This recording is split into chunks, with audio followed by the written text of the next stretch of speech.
Malik, hey, just talk about the end of the game. The defense, gave you guys the ball back, and you guys had a chance to go down and at least tie it. What was that last play? Talk about kind of what you saw and how the ball kind of got batted. Coach called it kind of one of those fluke plays. Well, as I was dropping back, I know I had one-on-one on the backside with Dez, and I was stepping into the pocket. I let the ball go. The defender just hit it and batted it up. Cam.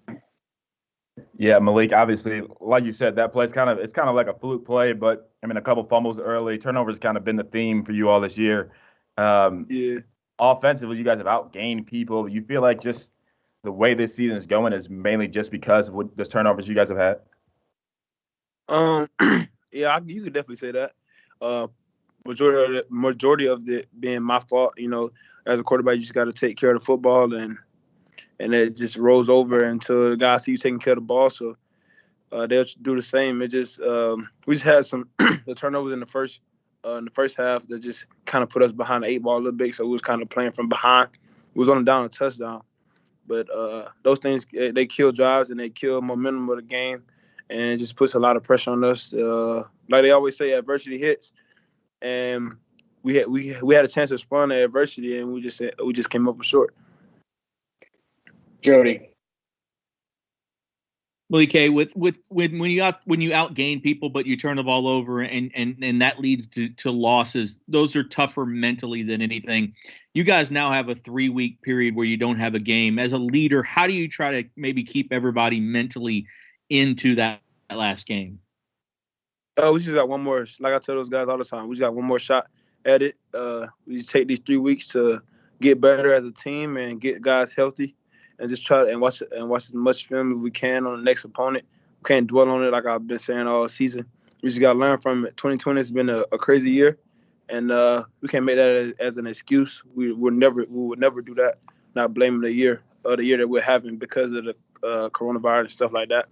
We just got, like Coach always say, just fight back from it, learn from it. Because every game that we play, we've been 1 or 2 possessions or plays away from winning it. Not one team has just completely just shut us out. And so there's just the little things that Coach always preach. And we just got to do that for the next 3 weeks in order to win the last game at home. Cam.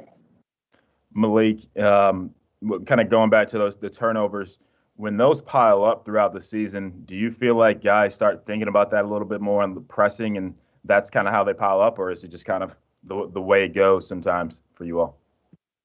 No, I mean, turnovers football is going to happen. Not saying that we want it to happen, but that type of thing, you just got, like I said, you just got to learn from it and move on from it. You can't dwell on it as a quarterback. If you dwell on the interception or a fumble, it'll carry over if you just keep thinking about it, and it'll mess you up the rest of the game. So my biggest thing is just like when the 2-2 fumble. I've been to him and Sonny. I told those guys I've been turning the ball over almost every game, man, and I try my best to stay level-headed just so y'all can see me staying level-headed, so y'all can keep going and not get down and stuff. So once I told those guys that, they were straight for the rest of the game, and we just, like I said, we just got to learn from those mistakes that we keep making.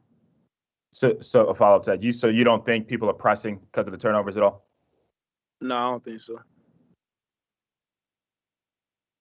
All right. Anything else for Malik? All right. We're good. Thanks, Malik. Appreciate you.